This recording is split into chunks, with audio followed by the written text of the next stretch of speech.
আল্লাহ আমাদের বলছেন, দুনিয়াতে আমরা যেসব বিষয়ের জন্য এত আকাঙ্ক্ষা প্রকাশ করি, একসময় তার প্রতি আগ্রহ হারিয়ে ফেলব।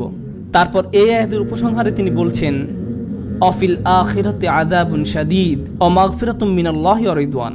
আর পরকালে আছে কঠিন শাস্তি এবং আল্লাহর ক্ষমা ও সন্তুষ্টি। পরকালের শাস্তি এমন এক জিনিস যাতে আপনি কখনো অভ্যস্ত হয়ে যাবেন না। জাহান্নামের শাস্তি এমন নয় যে বারবার শাস্তি পাওয়ার দরুন একসময় তাতে অভ্যস্ত হয়ে যাবেন।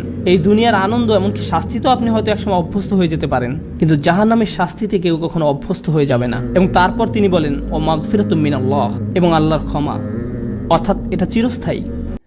আজ আমি সেরকম কোনো বক্তব্য পেশ করতে যাচ্ছি না। শুরু করার পূর্বে আপনাদের কিছুটা মানসিকভাবে প্রস্তুত করে নিতে চাই। এখন আমি আপনাদের সাথে যা শেয়ার করতে যাচ্ছি, আমি মনে করি এটা খুবই গুরুত্বপূর্ণ যে বর্তমান সভ্যতার কিছুটা পটভূমি মুসলমানদের জানা থাকা উচিত। আমি এমন কিছু নিয়ে কথা বলবো যা বুঝতে হলে আপনাদের অনেক মগজ খাটাতে হবে।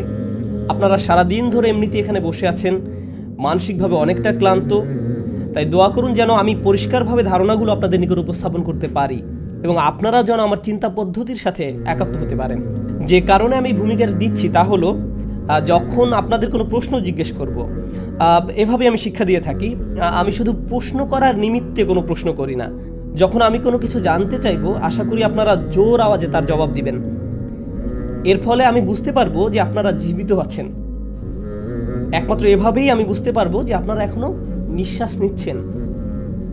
তাই বক্তব্য চলা অবস্থায় আমি আপনাদের নিকট অনেকবার বিভিন্ন প্রশ্ন করব। আপনারা জবাব দিলেই কেবল আমি আলোচনা সুন্দরভাবে চালিয়ে যেতে পারবো।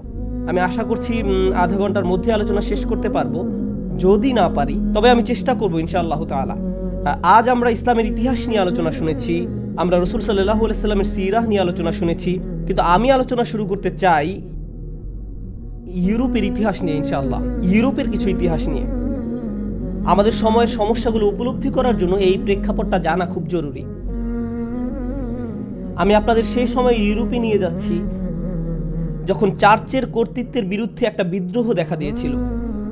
আপনারা যদি এটা না জেনে থাকেন, তার সারমর্ম হলো, তখনকার ইউরোপ ছিল একটি ধর্মীয় সমাজ, আর সমাজের উপর চার্চের ছিল ব্যাপক কর্তৃত্ব। সে সময়ের চার্চ নিষ্ঠুর নিপীড়নমূলক নীতি গ্রহণ করেছিল।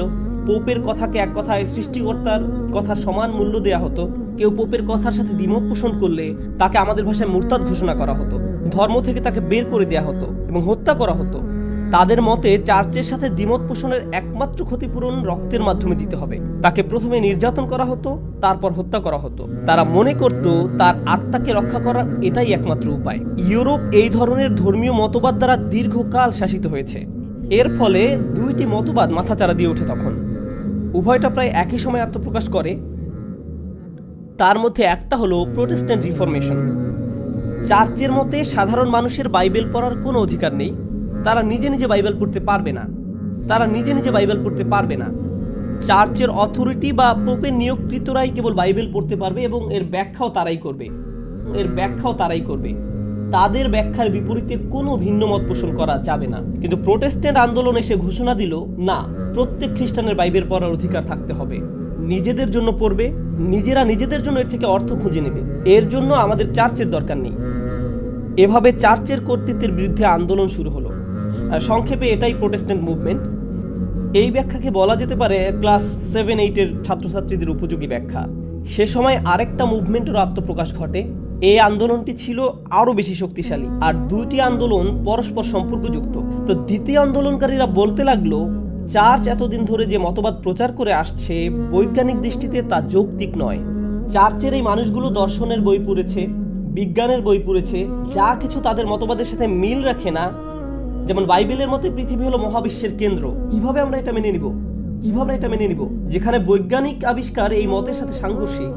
আমরা এই বিশ্বাস মেনে নিতে পারি না। এর ফলে চার্চ বৈজ্ঞানিক অনুসন্ধানকে কুফর বা ধর্মদ্রোহিতা হিসাবে ঘোষণা করলো এবং এজন্য তারা লাইব্রেরির পর লাইব্রেরি পুড়িয়ে ফেললো, বৈজ্ঞানিকদের হত্যা করেছিল, দার্শনিকদের মেরে ফেলেছিল, যে বিষয়গুলো মূলত ফরাসি বিপ্লবের একটা প্রেরণা জুগিয়েছিল। খ্রিস্টান মতবাদের দুইটা দিক, প্রথমত এটা নিপীড়নমূলক, দ্বিতীয়ত এটা অযৌক্তিক। এভাবে দুই দিক থেকে চার্চ বিদ্রোহের শিকার হয়, ধর্মীয় দিক থেকে প্রোটেস্ট্যান্ট মুভমেন্ট দ্বারা এবং বৈজ্ঞানিক দিক থেকে সেকুলার আন্দোলন দ্বারা, যা চার্চের কর্তৃত্বকে একেবারে দুর্বৃত্ত করে দেয়। তো এখন ইউরোপ জুড়ে এই বৈপ্লবিক আন্দোলন চলছিল, আর এই আন্দোলন ছিল পৃথিবীর ইতিহাসে অন্যতম রক্তক্ষয়ী এক আন্দোলন। যখন এই বিপ্লব ঘটে গেল, হঠাৎ করেই পুরো ইউরোপ একটি মুক্ত চিন্তার সমাজে পরিণত হলো। তারা নতুন করে আবিষ্কার করতে লাগলো কোন কোন বিশ্বাস তাদের ধরে রাখা উচিত, আর কোন কোন ধারণা চিন্তা সমাজের কেন্দ্রে থাকা উচিত। এটা নবচিন্তা চেতনার একটা মুক্ত বাজারে পরিণত হলো। এই সময় কয়েকটি দর্শনের আত্মপ্রকাশ ঘটে। মূলত প্রথম দিকে সেরা সেরা বিজ্ঞানীদের অনেকেই ছিলেন নামকরা দার্শনিক, সুতরাং তাদের নিকট দর্শন এবং বিজ্ঞান একসাথে সম্পর্কযুক্ত ছিল। আর ধারণা চিন্তার এই মুক্ত বাজারে শুধু একটি নয়, অনেকগুলো দর্শন একে অন্যের সাথে সংঘর্ষে লিপ্ত হলো। কিন্তু আমি চাই আপনারা এই বিষয়টা মনোযোগ দিয়ে শুনবেন। কিন্তু একটা কমন চিন্তা অন্য সবার চিন্তার উপরে প্রভাব বিস্তার করছিল। যদিও এই চিন্তার ছোটখাটো ভিন্ন পাঠও রয়েছে, তবু বলা চলে একটি চিন্তা শেষ পর্যন্ত বর্তমান থেকে যায়। আর এটি শুধু ইউরোপে সীমাবদ্ধ থাকেনি, এই চিন্তাটি সারা দুনিয়ায় ছড়িয়ে পড়ে। আজ আমরা যে বিশ্বে বসবাস করছি তা আসলে সেই মতবাদ বা সেই ধারণাগুলোর প্রতিক্রিয়ার ফল। তাই আমি প্রথমে সেই ধারণাগুলো সংক্ষেপে ব্যাখ্যা করতে চাই, তারপর সূরাতুল কিয়ামা থেকে কিছু বিষয় উপস্থাপন করব, সূরা কিয়ামার প্রথম দিকের কয়েকটি আয়াত। কিন্তু তার পূর্বে একটা দৃশ্যপট তৈরি করে নিতে চাই। তো প্রাক আধুনিক যুগের প্রায় সকল সমাজ ব্যাপকভাবে ধর্ম দ্বারা প্রভাবিত ছিল, যে কোনো ধর্ম দ্বারাই হোক না কেন। হিন্দু ধর্ম হতে পারে, বৌদ্ধ ধর্ম বা ইসলাম ধর্ম।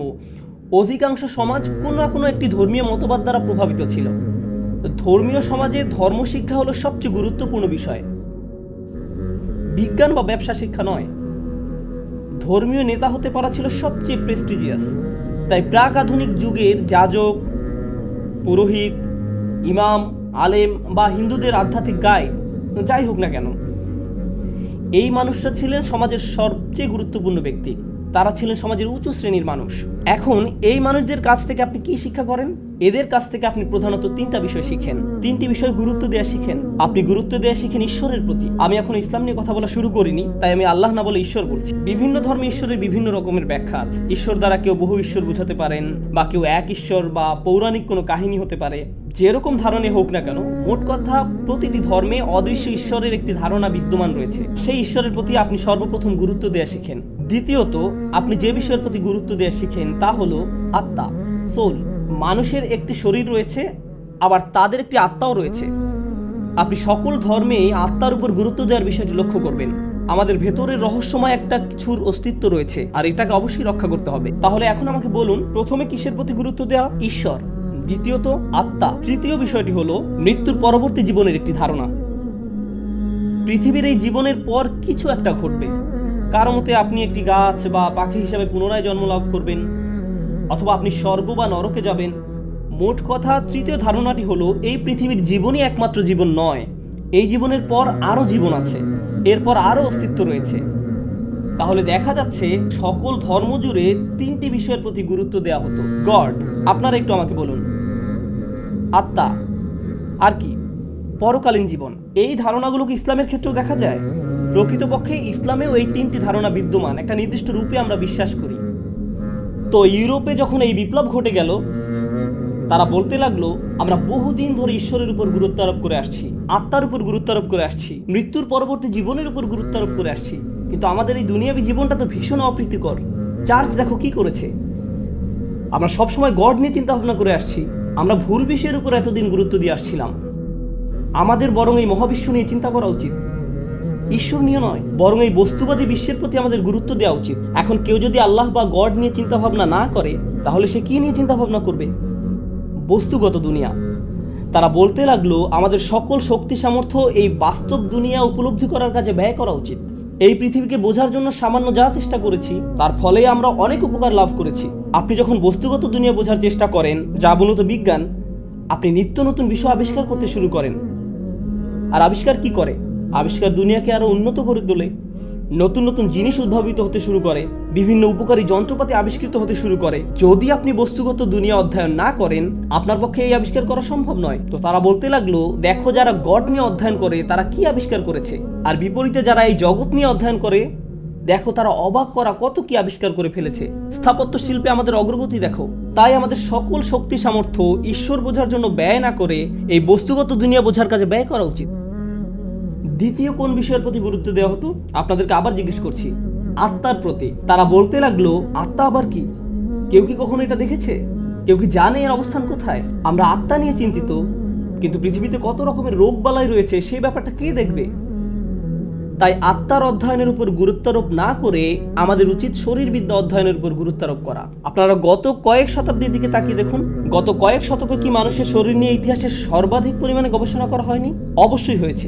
বস্তুগত জগৎ তথা এই পৃথিবী এবং পৃথিবী ছাড়িয়ে আরও যা কিছু আছে তা নিয়ে কি মানব ইতিহাসের সর্বাধিক পরিমাণে গবেষণা চালানো হয়নি? হ্যাঁ, অবশ্যই। তাহলে আমরা দেখতে পাচ্ছি গত কয়েক শতকে ঈশ্বরের পরিবর্তে অধ্যয়ন করা হয়েছে এই জগৎ নিয়ে, আর আত্মার পরিবর্তে অধ্যয়ন করা হয়েছে শরীর নিয়ে। তো আগে যেখানে সমাজের সবচেয়ে উঁচু স্তরের মানুষেরা ঈশ্বর এবং আত্মা নিয়ে অধ্যয়ন করত, কিন্তু আজকের দিনে তাদেরকে সমাজের সর্বোচ্চ শিক্ষিত মনে করা হয় বিজ্ঞানের বিভিন্ন বিষয়ে যাদের পিএইচডি রয়েছে, এরাই হলো সর্বোচ্চ শিক্ষিত। তৃতীয় বিষয়টি কি ছিল? ঈশ্বর, আত্মা, আর কি? হ্যাঁ, মৃত্যুর পরবর্তী জীবন। স্বর্গের জীবন অতি চমৎকার হবে। এখানে কষ্ট ভোগ করো, কিন্তু স্বর্গে গিয়ে আরামে থাকবে। এ সম্পর্কে ইউরোপিয়ানরা কি বলে? তারা বলে আমরা এসব শুনতে শুনতে ক্লান্ত। মৃত্যুর পর আরেকটা জীবন আছে কি না আমি জানি না, কিন্তু আমাদেরকে এই পৃথিবীর জীবনের উপর গুরুত্বারোপ করতে হবে। চলো চেষ্টা করে দেখি যদি আমরা এই পৃথিবীর জীবনটাকে উন্নত করতে পারি। চলো রাষ্ট্রবিজ্ঞান নিয়ে গবেষণা করি, সমাজবিজ্ঞান নিয়ে গবেষণা করি, নৃবিদ্যা নিয়ে গবেষণা করি, গণযোগাযোগ নিয়ে গবেষণা করি। চলো আমাদের জীবনকে উন্নত করার লক্ষ্যে মানবিক জ্ঞানের এই সমস্ত ক্ষেত্রগুলো নিয়ে চিন্তা গবেষণা করি, যেন আমরা নিজেদের ভালোভাবে শাসন করতে পারি, উন্নত জীবনযাপন করতে পারি। তো প্রসঙ্গক্রমে তারা যত বেশি এসব বিষয় নিয়ে পড়াশোনা করতে লাগলো, যেমন তারা যত বেশি নগর উন্নয়ন নিয়ে পড়তে লাগলো, তারা যত বেশি রাষ্ট্রবিজ্ঞান নিয়ে অধ্যয়ন করতে লাগলো, সমাজবিজ্ঞান নিয়ে অধ্যয়ন করতে লাগলো, যত বেশি সাইকোলজি নিয়ে পড়তে লাগলো, এর ফলে ইউরোপে কি কোনো ইতিবাচক প্রভাব পরিলক্ষিত হয়েছে? ইতিবাচক পরিবর্তন হয়েছে। হ্যাঁ, চারিদিকে রাস্তাঘাট তৈরি হতে লাগলো, দালান কোঠা নির্মিত হতে লাগলো, ব্যবসার সম্প্রসারণ হতে লাগলো, নিত্য নতুন বিষয় আবিষ্কৃত হতে শুরু করলো। প্রকৃতপক্ষে যুক্তরাষ্ট্রের পূর্বে কারা পৃথিবীতে নেতৃত্ব দিয়েছিল? সবাই কার মতো হতে চাইতো? এটা ছিল ইউরোপ। স্পষ্টত তারা এই ধারণাগুলো নিজেদের মাঝে সীমাবদ্ধ রাখেনি। তারা তাদের লোভী স্বার্থসিদ্ধির জন্য চেয়েছিল এই ধারণাগুলো সারা বিশ্বে ছড়িয়ে পড়ুক। আমাদের সবার পূর্বপুরুষদের ইউরোপীয়দের দ্বারা শাসন হওয়ার ইতিহাস রয়েছে। আমাদের অধিকাংশদের এই অভিজ্ঞতা সহ্য করতে হয়েছে। এর মানে কি? এর মানে হলো আমাদের পূর্বপুরুষদের সরাসরি এক ধরনের ইউরোপীয় শিক্ষা ব্যবস্থার অধীনে শিক্ষা গ্রহণ করতে হয়েছিল। বস্তুত আপনি যদি পাকিস্তান, ইন্ডিয়া, আলজেরিয়ার মতো দেশগুলো বা আজকের দিনে গোটা মুসলিম বিশ্বের দিকে তাকান, তাহলে দেখতে পাবেন এখনও সেসব দেশের সরকারি শিক্ষা ব্যবস্থা এবং শিক্ষা কারিকুলাম ইংল্যান্ড বা ফ্রান্স দ্বারা এবং তারা যা রেখে গেছে তার দ্বারা সরাসরি প্রভাবিত। এখনও সেই প্রভাব বিদ্যমান, সেই প্রভাব এখনও দূরীভূত হয়নি। তো এই সব কিছুর মাঝে মানুষ যখন প্রশ্ন করতে লাগলো কিংবা বিশ্বাসের এই ব্যাপারটা কিভাবে ব্যাখ্যা করা হবে, তাহলে ঈমান কি, ঈশ্বর কি, তখন এই যুক্তিগুলো দেখানো হচ্ছিল যে ধর্ম বলতে কিছু নেই, আল্লাহ বলতে কেউ নেই, ধর্ম মানুষের বানানো, ইত্যাদি ইত্যাদি। কিছু মানুষ তখন নাস্তিকতায় দীক্ষিত হতে শুরু করে। এই বছর আমার সুইজারল্যান্ড ঘুরে আসার একটা সুযোগ হয়েছিল, যেটা খুবই রক্ষণাত্মক একটা সমাজ। তারা তাদের 400-500 বছরের পুরনো চার্চগুলো রক্ষা করার ব্যাপারে খুবই সচেতন, কিন্তু কেউ সেই চার্চগুলোতে যায় না। গির্জার বিল্ডিংগুলো সংরক্ষিত আছে। অর্থাৎ তারা ইতিহাস ভালোবাসে, কিন্তু ধর্মের সাথে এখন তাদের কোনো সম্পর্ক নেই। আমি আসলে কিছু মানুষকে জিজ্ঞেস করেছিলাম, আপনি কি ধর্মে বিশ্বাস করেন? তারা উত্তরে বলে না, যদিও তারা এখনো চার্চের ঘন্টা বাজার শব্দ শুনতে পায়। কারণ তারা শুধু ইতিহাস সংরক্ষণ করতে চায়, তাই এটা এখন শুধুমাত্র অসার ইতিহাস। আমি আপনাদের আরেকটি উদাহরণ দিচ্ছি। নিউ ইয়র্ক সিটিতে নির্মিত অন্যতম পুরনো একটি গির্জার অবস্থান হলো পার্ক অ্যাভিনিউতে। এটা একটি ঐতিহাসিক জায়গা। এজন্য স্টেট গভর্নমেন্ট এটাকে একটি সংরক্ষিত ঐতিহাসিক জায়গা হিসেবে ঘোষণা করে, ফলে কারো পক্ষে এটাকে ধ্বংস করে ফেলা সম্ভব না। এজন্য দেখা যায় আধুনিক আকাশচুম্বী সব অট্টালিকার মাঝখানে 200 বছরের পুরনো এই চার্চটি কিছুটা বেমানান হয়ে দাঁড়িয়ে আছে। ক্যাথলিক চার্চ, কেউ এখন আর সেখানে যায় না। আর এই জন্য তারা এটাকে একটি নাইট ক্লাবে রূপান্তরিত করেছে। এটা এখন আসলে একটা নাইট ক্লাব, কিন্তু বিল্ডিং আগের মতোই আছে, কারণ এটা ঐতিহাসিক জায়গা। তো একদিন হেঁটে যাওয়ার সময় একটা সাইনবোর্ডের দিকে খেয়াল করলাম, সেখানে লেখা আছে বৃহস্পতিবার রাতে এখানে মহিলাদের ফ্রি ড্রিঙ্কস পরিবেশন করা হয়। আমি অবাক হয়ে ভাবতে লাগলাম, এটা আবার কোন ধরনের চার্চ? খ্রিস্টান ধর্মের কোন ফেরকা এটা? বৃহস্পতিবার রাতে পবিত্র পানি ধরনের কিছু নাকি? এটা কি? যাই হোক, এই চিত্রটি উপস্থাপন করছি একটা কারণে। এই 2014 সালের আজকের পৃথিবীতে আমরা এটা পছন্দ করি আর নাই করি, অবশ্যই আমরা আল্লাহর উপর বিশ্বাস করি, পরকালে বিশ্বাস করি, রূহের অস্তিত্বে বিশ্বাস করি। আমরা চাই আমাদের অন্তর সব ধরনের রোগ থেকে নিরাপদ থাকুক। দার্শনিক দৃষ্টিকোণ থেকে এই সব আলোচনাকে আপনি আত্মার সাথে সম্বন্ধযুক্ত বলতে পারেন। আর যদিও ইসলামিক পরিমণ্ডলে এটা সর্বোত্তম পরিভাষা নয়, কিন্তু একটা মজার বিষয় কি জানেন, এই নতুন ইউরোপীয় চিন্তাধারা যা গোটা বিশ্বের উপর ব্যাপক প্রভাব বিস্তার করতে সমর্থ হয়, এটা বলেনি যে আপনাকে ঈশ্বরে বিশ্বাস করতে হবে না। এই দর্শন এটা বলে না। এটা মূলত যা বলছে তা হলো, হ্যাঁ, তুমি যদি ঈশ্বরে বিশ্বাস করতে চাও করতে পারো। তুমি যদি চাও মৃত্যু পরবর্তী জীবনেও বিশ্বাস করতে পারো, এটা তোমার অধিকার। তুমি যদি বিশ্বাস করতে চাও করতে পারো। তারা যা বলছে তা অনেক বেশি ভয়ঙ্কর। তারা বলেনি যে আমরা তোমার সাথে একমত পোষণ করি না, তারা বলেছে এতে কিছুই যায় আসে না। তুমি ঈশ্বরে বিশ্বাস করো বা না করো, এতে কারো কিছু যায় আসে না। বিজ্ঞান বাস্তব, তুমি ঈশ্বরে বিশ্বাস করো বা না করো। মেডিসিন বাস্তব, তুমি স্বর্গে বিশ্বাস করো বা না করো। রাজনীতি বাস্তব, অর্থনীতি বাস্তব। তাই চলো বাস্তব জগৎ নিয়ে উদ্বিগ্ন হই।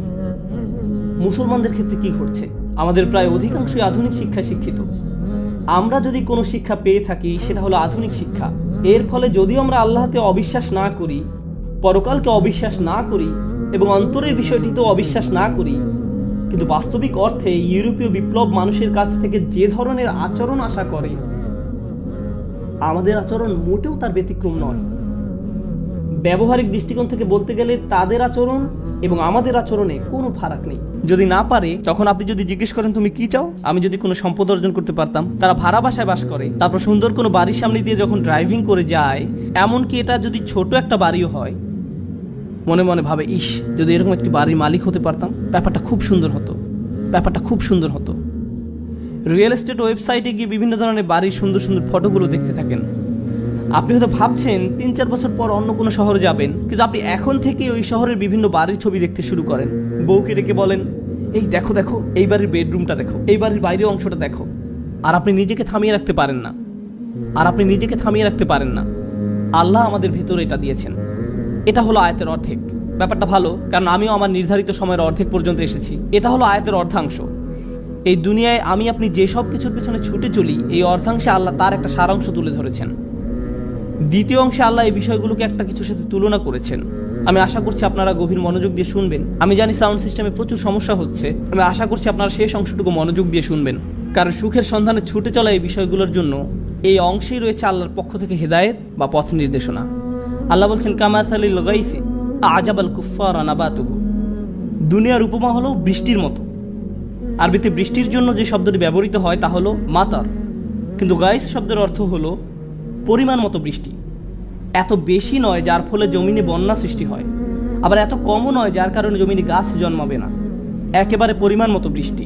আর এই ধরনের বৃষ্টিকে বলা হয় গাইস। এই জন্য যখন আমরা আল্লাহর কাছে বৃষ্টির জন্য দোয়া করি, আমরা সালাতুল ইস্তিগফার আদায় করি। কারণ আমরা যেমন তেমন বৃষ্টির জন্য দোয়া করছি না, আমরা দোয়া করছি গাইসের জন্য। আমরা পরিমাণ মতো বৃষ্টির জন্য দোয়া করছি, কারণ খারাপ বৃষ্টির কারণে মানুষ মারা যেতে পারে, বন্যা হয়ে যেতে পারে, এই বন্যা আপনাকে মেরে ফেলতে পারে। আল্লাহ আকাশ থেকে পাথর বৃষ্টিও বর্ষণ করতে পারেন। তাই আপনি গাইস চাইবেন যে বৃষ্টি প্রাণের সঞ্চার করে। তো আল্লাহ বলছেন, দুনিয়ার যেসব কিছুর পেছনে তোমরা ছুটে চলো তার উপমা হলো পরিমাণ মতো বৃষ্টির মতো। আজাবাল কুফফারা নাবাতুহু। যে কৃষক জমিনে বীজ বপন করে, সে এই বৃষ্টি দেখে দারুণ খুশি, কারণ এই বৃষ্টির ফলে তার জমিনে ফসল ফলবে। এই উপমায় একটা সুন্দর চিত্র অঙ্কন করা হয়েছে। কৃষকের জন্য আরবিতে যে শব্দটি ব্যবহার করা হয় তা হলো কুফফার। এখন আমরা সাধারণভাবে কাফের শব্দের একটা অর্থ জানি। কাফের শব্দের অর্থ কি? অবিশ্বাসী। কিন্তু এই আয়াতে কাফের শব্দের অর্থ এটা নয়। সূরা হাদীদের এই আয়াতে কুফফার শব্দের অর্থ হলো যে জমিনে বীজ লুকিয়ে রাখে। এই কুফফার শব্দের শাব্দিক অর্থ, একজন অবিশ্বাসীকে এই জন্য কাফের বলা হয় কারণ সে সত্যকে লুকিয়ে রাখে, এই জন্যই তাকে কাফের বলা হয়। যাই হোক, একজন কৃষককে সারা বছর ধরে অনেক পরিশ্রম করতে হয়। সর্বপ্রথম কোন কাজটা তাদেরকে করতে হয়? বীজ বপন করতে হয়, এটাই প্রথম কাজ। তারপর তাদেরকে জমিনের মাটি ঠিক করতে হয়, পানি দিতে হয়, কীটনাশক ব্যবহার করতে হয় এবং নিশ্চিত করতে হয় যেন জমিনে যথেষ্ট সূর্যের আলো পড়ে। এই সব কিছু তাদের করতে হয়, কিন্তু সর্বপ্রথম তাদের যা করতে হয় এবং সবচেয়ে পরিশ্রমের যে কাজটি তাদের করতে হয় তা হলো বীজ বপন করা, যখন তারা কুফফার থাকে। আল্লাহ এই পর্যায়টিকে উল্লেখ করেছেন কারণ এটাই সবচেয়ে পরিশ্রমের কাজ। আর এই সময় কৃষক তার পরিশ্রমের কোনো ফলাফল দেখতে পান না। তিনি জানেন না এই বীজ থেকে আসলে চারা গজাবে কিনা, অথবা পোকামাকড় এই বীজটা খেয়ে ফেলবে কিনা। তিনি জানেন না বৃষ্টি হবে কিনা, তিনি কিছুই পূর্ব থেকে জানেন না। আর বিষয়টা আমাদের মতো নয়। আমি প্রায় এই উদাহরণটা দিয়ে থাকি। আপনি যদি কোনো চাকরি করে থাকেন তাহলে আপনি মাসে একবার বা দুইবার বেতন পেয়ে থাকেন, কেউ কেউ অথবা প্রতি সপ্তাহে বেতন পেয়ে থাকেন। কৃষক কতবার বেতন পায়? বছরে একবার।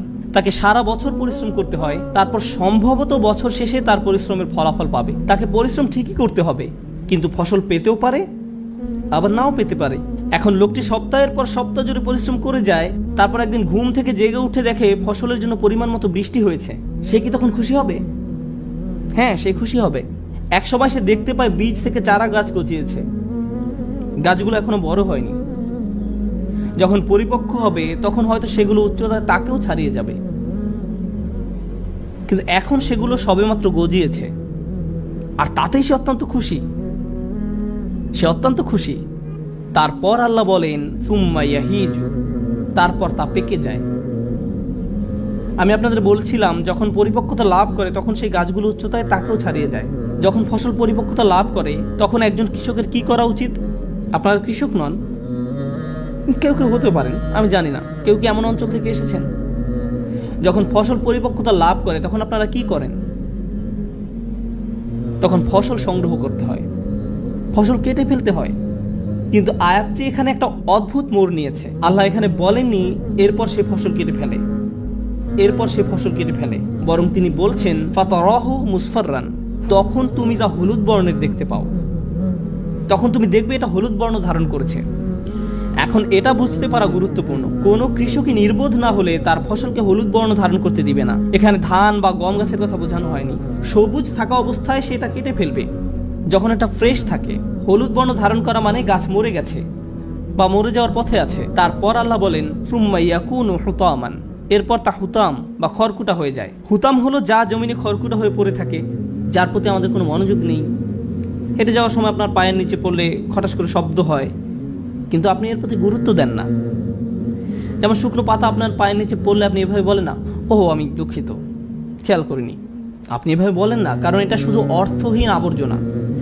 হুতাম শব্দের শাব্দিক অর্থ হলো যা আপনার পায়ের নিচে পড়ে, যার প্রতি আপনি কোনো গুরুত্বই প্রদান করেন না। এই উদাহরণটি দেওয়া হয়েছে যেন আমরা আমাদের জীবনটাকে উপলব্ধি করতে পারি। আমি এখনো এই উদাহরণটি ব্যাখ্যা করিনি, শুধু এটা বর্ণনা করলাম। ও আমার হাতে মাত্র 50 সেকেন্ড সময় আছে, আমি কি আরো 5 মিনিট সময় পেতে পারি? 5 মিনিট? এটা ইমাম সিরাজ ওয়াজের 5 মিনিটের মতো হবে না।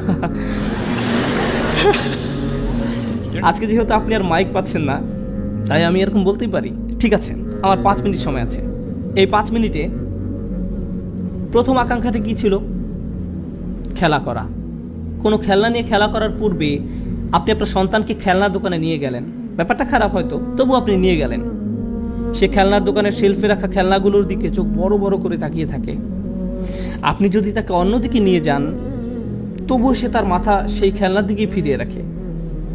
আপনার হাত থেকে ছুটে যেতে চায়। সে ইতিমধ্যেই ভাবতে শুরু করে দিয়েছে সে কিভাবে ওই খেলনা ধরে রেখেছে, ওইটা নিয়ে খেলছে, তার মুখ ঘষছে, আর সব মজার মজার কত কি করছে। সে ইতিমধ্যে এটা কল্পনা করা শুরু করেছে। তাই সে আপনার কাছে বায়না ধরেছে, আম্মু প্লিজ ওইটা, প্লিজ আম্মু ওইটা আমাকে কিনে দাও প্লিজ। তাই আপনি খেলনাটি কিনে ব্যাগে রাখেন আর তাকে বলেন বাসায় যাওয়ার আগে এটা বের করতে পারবে না।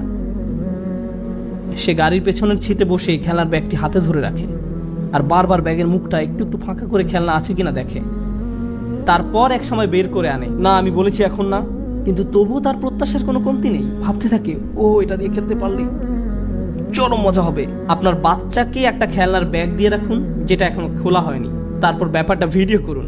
অনেকক্ষণ যাবত তাকে এটা খুলতে দিবেন না, কারণ সেই সময়টুকুই ওই খেলনার সাথে তার কাটানোর সবচেয়ে সেরা সময়।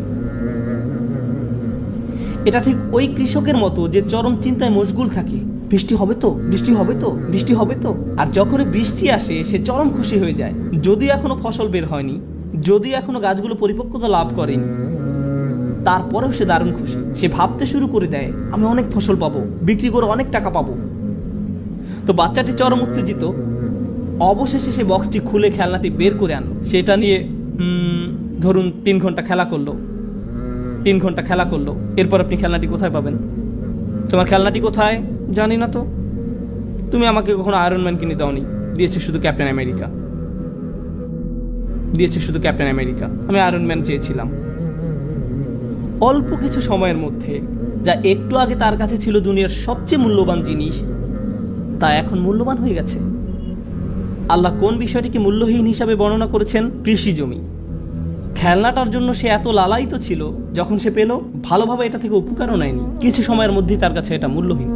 আপনার বাচ্চা গ্র্যান্ড থেফট অটোর জন্য আপনার কাছে কান্নাকাটি করছিল, সেটার জন্য তাহাজ্জুদ পড়েছিল, সে রমজানের 27 তারিখে মসজিদেও গিয়েছিল আর দোয়া করেছিল, ইয়া আল্লাহ আমার এই গেমটা দরকার, আমি প্রতিজ্ঞা করছি 1 সপ্তাহের মধ্যে শেষ করে ফেলবো, আমি সব লেভেল শেষ করব, আমি ওয়াদা করছি। অবশেষে সে গেমটা পেলো, সে পুরো গেমটা খেলা শেষ করলো। তারপর একদিন আপনি রান্না করে আপনার পায়ের নিচে একটা সিঁড়ি পড়ে থাকতে দেখলেন। এই সিঁড়িটা এখানে কোত্থেকে এলো? আমি তো তোমাকে এটা কিনে দিয়েছিলাম। এটা তেমন ভালো লাগেনি, আগেরটা এর চেয়ে ভালো ছিল। বিনোদনের ক্ষেত্রেও এমন ঘটতে দেখা যায়। নতুন মুভি আসলে সিনেমা হলের সামনে বিশাল লাইন দেখা যায়, যেটা হজের ভিসার লাইনে দাঁড়ানোর চেয়েও লম্বা লাইন হয়। মুভিটা দেখার জন্য মানুষ বাইরে অপেক্ষা করতে থাকে। আমার মনে আছে আগের দিন স্টার ওয়ার মুভি মুক্তি পাওয়ার দিনে মানুষকে দেখতাম জেরাই ড্রেস পরে মুভি দেখতে আসতো, মনে হয় যেন ইসলামের কাপড় পরে অপেক্ষা করছে কখন জান্নাতের গেট খোলা হবে। যাই হোক, তারপর তারা সিনেমা হলে ঢুকে মুভিটা দেখে এবং বলে নিম্নমানের স্পেশাল এফেক্ট দেয়া। আমার গল্পটা অত ভালো লাগেনি। আপনি এর জন্য এত লালায়িত ছিলেন, অল্প সময়ের মধ্যেই এটা আপনার নিকট মূল্যহীন হয়ে গেল। আবার আমাদের মাঝে অনেকেই এমন আছে যারা গাড়ির জন্য তীব্র আকাঙ্ক্ষা পোষণ করে। হয়তো আপনি ইয়াকুরা NSX গাড়ির মালিক হতে চান, আমি জানি না। এরপর এক সময় আপনি গাড়িটি কিনলেন, কি মজা। আপনার ভার্সিটির সামনে দিয়ে যাওয়ার সময় একটু স্লো মোশনে চালান, কার ওয়াশের কাছে একটু বেশি আসা যাওয়া করেন। তারপর পরের বছর নতুন মডেলের গাড়ি বাজারে আসলো, এখন হঠাৎ করে আপনি গাড়ির হেডলাইট একটু নিচু করে রাখেন। গাড়িটি এখন খুব কুৎসিত মনে হয়, এটি এখন আর রাস্তায় চলাচলের যোগ্য নয়। গাড়ির ভিতর থাকলে নিজের উপর খুব রাগ হয়, এটি এখন মূল্যহীন আপনার কাছে। বাসায় বড়দের ক্ষেত্রেও এমন হয়। মাত্র 15 সেকেন্ড বাকি আছে আমার। তারা বাড়ি কিনে বাসায় নতুন কেউ আসলে তাকে পুরো বাড়ি ঘুরে দেখায়, তাকে দেখায় এটা বয়লার রুম, এই হলো আমাদের বাথরুম, এই হলো ফার্স্ট বাথরুম। কেউ আপনার বাথরুম দেখতে চায় না, যদি না যাই হোক, কেউ আপনার বাথরুম দেখতে চায় না, তবু আপনি তাকে বাড়ির সবকিছু দেখাতে চান, কারণ এটা নতুন বাড়ি। 2 বছর পর, 3 বছর পর কেউ একজন আপনাকে তাদের নতুন বাড়ি উদযাপন করার উৎসবে দাওয়াত দিল।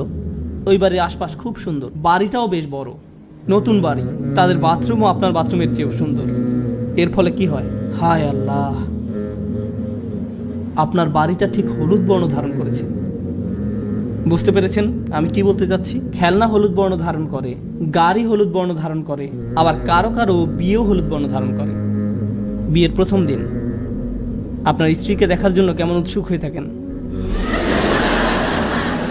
আর তারপর এখন তার অতীতের সব কথা মনে পড়ছে। শান্ত হন প্লিজ। 10 বছর পার হয়ে যায়, আপনি বাসায় আসলেন। কাজ থেকে বাসায় আসার পর যখন দেখেছিলেন, আপনি তার দিকে তাকালেন আর সেও আপনার দিকে তাকালো। আর এটা কি ঠিক বিয়ের প্রথম দিনের মতোই সুন্দর, তাই না? আমি প্রায় এই গল্পটা বলি। আপনি নতুন বিয়ে করেছেন, না সেরকম নয়, কিছু একটা হলুদ বর্ণ ধারণ করেছে। আমি প্রায় এই গল্পটা বলি। আপনি নতুন বিয়ে করেছেন, রাস্তা দিয়ে আপনার স্ত্রীকে নিয়ে যাচ্ছেন, হঠাৎ করে তিনি হোঁচট খেয়ে পড়ে গেলেন। ব্র্যান্ড নিউ ওয়াইফ, তিনি পড়ে গেছেন। আপনি কি করেন? ও তুমি ঠিক আছো? তুমি ঠিক আছো তো? আমি কখনোই তোমার এমন কিছু হতে দেব না। তারপর 10 বছর পার হয়ে যায়, আপনার স্ত্রীকে নিয়ে আবার সে একই রাস্তা দিয়ে হেঁটে যাচ্ছেন এবং আপনার স্ত্রী আবার হোঁচট খেয়ে পড়ে গেলেন, কিন্তু আপনি হাঁটতেই থাকেন। আপনি আপনার হাঁটা অব্যাহত রেখে মুখ ঘুরে বলেন, নিজে নিজে উঠে পড়ো। কি সমস্যা তোমার? তোমাকে নিয়ে কি একটু রাস্তায় বেরোনো যাবে না? কি সমস্যা তোমার? যাই হোক, বিয়েও হলুদ বর্ণ ধারণ করে। আল্লাহ আমাদের বলছেন, দুনিয়াতে আমরা যেসব বিষয়ের জন্য এত আকাঙ্ক্ষা প্রকাশ করি, একসময় তার প্রতি আগ্রহ হারিয়ে ফেলবো। তারপর এই আয়াতের উপসংহারে তিনি বলছেন, অফিল আখিরাতে আযাবুন শাদীদ ওয়া মাগফিরাতুম মিনাল্লাহি ওয়া রিদওয়ান। আর পরকালে আছে কঠিন শাস্তি এবং আল্লাহর ক্ষমা ও সন্তুষ্টি। পরকালের শাস্তি এমন এক জিনিস যাতে আপনি কখনো অভ্যস্ত হয়ে যাবেন না। জাহান্নামের শাস্তি এমন নয় যে বারবার শাস্তি পাওয়ার দরুন একসময় তাতে অভ্যস্ত হয়ে যাবেন। এই দুনিয়ার আনন্দ এমনকি শাস্তি তো আপনি হয়তো একসময় অভ্যস্ত হয়ে যেতে পারেন, কিন্তু জাহান্নামের শাস্তিতে কেউ কখনো অভ্যস্ত হয়ে যাবে না। এবং তারপর তিনি বলেন ও মাগফিরাতুম মিনাল্লাহ, এবং আল্লাহর ক্ষমা, অর্থাৎ এটা চিরস্থায়ী। এবং সবশেষে বলছেন ওয়ারিদওয়ান, সন্তুষ্টি। তার অসাধারণ অলংকারিক বর্ণনা ভঙ্গির কারণে তিনি বলেননি ওয়ারিদওয়ান মিনাল্লাহ, তিনি শুধু বলছেন ওয়ারিদওয়ান, যার মানে হলো অবিশ্বাস্য সন্তুষ্টি। অবশেষে আপনি পুরোপুরি সন্তুষ্ট হয়ে যাবেন আর আপনার পরবর্তী জিনিসের জন্য উৎসুক হয়ে থাকবেন না। এই দুনিয়ায় যদি আপনি আয়রন ম্যান পান, সুপারম্যান বা যে মুভি দেখেন না কেন, হল থেকে বের হয়ে এসেই পরবর্তীটার জন্য আপনি মুখিয়ে থাকেন। সরি স্ক্রিনে লাল কালিতে বলা হয়েছে আপনার সময় শেষ, প্লিজ থামুন। এটা শেষ পর্যন্ত ইমাম সিরাজ ও হাজের 5 মিনিটের মতোই হয়ে গেল। আমি তাকে খুব ভালোবাসি তো তাই তার অনুসরণ করি। যাই হোক, ও মাগফিরাতুম মিনাল্লাহি ওয়া রিদওয়ান, আপনি অবশেষে সন্তুষ্ট হয়ে যাবেন। আমরা শেষ পর্যন্ত জান্নাতে গিয়ে প্রশান্ত হয়ে যাব। আপনি এই জীবনে কখনো পরিপূর্ণ শান্তি পাবেন না। এখানে আমরা সব সময় পরবর্তী চমকের জন্য অপেক্ষা করতে থাকব, যতক্ষণ না মাটি দিয়ে আমাদের পাকস্থলী পূর্ণ করা হবে। তাই আল্লাহ বলেন ওয়ামাল হায়াতুদ দুনিয়া ইল্লা মাতাউল গুরুর। এই একটি আয়াত, সূরা হাদীদের এই একটি আয়াতে পার্থিব জীবনকে সংজ্ঞায়িত করা হয়েছে। পার্থিব জীবন প্রতারণার উপকরণ বই কিছুই নয়। মানুষ মনে করে এই জিনিস পেলে তারা সুখ খুঁজে পাবে। মানুষ মনে করে তারা তাদের বিশাল প্রাসাদোপম বাড়িকে খুব পছন্দ করে, কিন্তু তার 90 বছর বয়সের সময় যখন তার সন্তান সেই বাড়ি ছেড়ে চলে যায়, তখন সেই বাড়ি তার জন্য আযাবে পরিণত হয়। এই বাড়ি আর তাদেরকে আনন্দ দেয় না। কোনো যুবক সেই বাড়িতে গেলে ভাবে, ইস, আমি যদি এই বাড়িতে বসবাস করতে পারতাম। আর বৃদ্ধ মনে করে, আমি যদি এটা থেকে কোনোভাবে মুক্তি পেতাম, আমি এখানে থাকতে চাই না। সুবহানাল্লাহ। আল্লাহ আমাদেরকে সত্যিকারের সুখ এবং আনন্দ কি তা উপলব্ধি করা তৌফিক দান করুন, আর তার উপর সত্যিকারের বিশ্বাস এবং প্রত্যাশা নিয়ে সেই উপলব্ধিকে কাজে পরিণত করা তৌফিক দান করুন। বারাকাল্লাহু লি ওয়া লাকুম। ওয়াসসালামু আলাইকুম ওয়া রাহমাতুল্লাহি ওয়া বারাকাতুহু।